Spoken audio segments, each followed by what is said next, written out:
ઓગણએસીમાં સ્વાતંત્રતા દિવસ નિમિત્તે બીએસએફ દ્વારા કાશ્મીરમાં 79 કિલોમીટરની સાયકલ રેલીનું આયોજન. જમ્મુ અને કાશ્મીરના બડગામ ખાતે સીમા સુરક્ષા દળ કાશ્મીર દ્વારા 79માં સ્વતંત્રતા દિવસની ઉજવણીના ભાગરૂપે પેડલ ફોર એક ભારત શ્રેષ્ઠ ભારત વિષય હેઠળ 79 કિલોમીટરની સાયકલ રેલીનું આયોજન કરવામાં આવ્યું હતું. આ રેલીનો મુખ્ય ઉદ્દેશ્ય રાષ્ટ્રીય એકતા અને અખંડિતતાની ભાવનાને મજબૂત કરવાનો તેમજ યુવા પેઢીમાં દેશભક્તિ અને ફિટનેસ પ્રત્યે જાગૃતિ કેળવવાનો હતો. આ સાયકલ રેલીમાં કુલ 79 સાયકલ સવારોએ ભાગ લીધો હતો, જેમાં 40 સ્થાનિક કાશ્મીરી યુવાનો અને 39 બીએસએફના જવાનોનો સમાવેશ થતો હતો.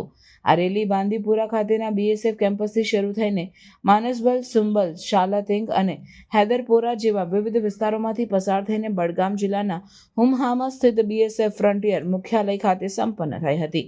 આયોજન દ્વારા સીમા સુરક્ષા દળે યુવાનોને રમતગમત અને સકારાત્મક પ્રવૃત્તિઓ તરફ પ્રોત્સાહિત કરવાનો પ્રયાસ કર્યો હતો. આ કાર્યક્રમના સમાપન સમારોહમાં જમ્મુ અને કાશ્મીરના ઉપરાજ્યપાલ મનોજ સિન્હાએ તમામ સાયકલ સવારોનું સન્માન કર્યું. તેમણે બીએસએફની આ પહેલને પ્રશંસા કરતા કહ્યું કે આ રેલી રાષ્ટ્રના શૂરવીર સૈનિકોને સાચી શ્રદ્ધાંજલિ છે અને તે યુવાનોને સૈન્ય તથા પોલીસ દળોમાં જોડાવા માટે પ્રેરણા આપશે. તેમણે રાષ્ટ્ર પ્રથમની ભાવનાને આત્મસાત કરવા માટે વિકસિત ભારતના નિર્માણમાં યોગદાન આપવા માટે નાગરિકોને આહ્વાન કર્યું હતું.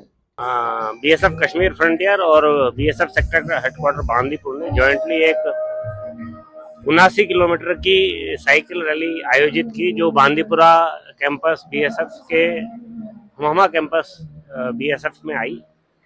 इसमें ये 79वें स्वतंत्रता दिवस के उपलक्ष्य में हमने ये साइकिल रैली रखी थी, जिसमें 79 पार्टिसिपेंट्स ने पार्टिसिपेट किया.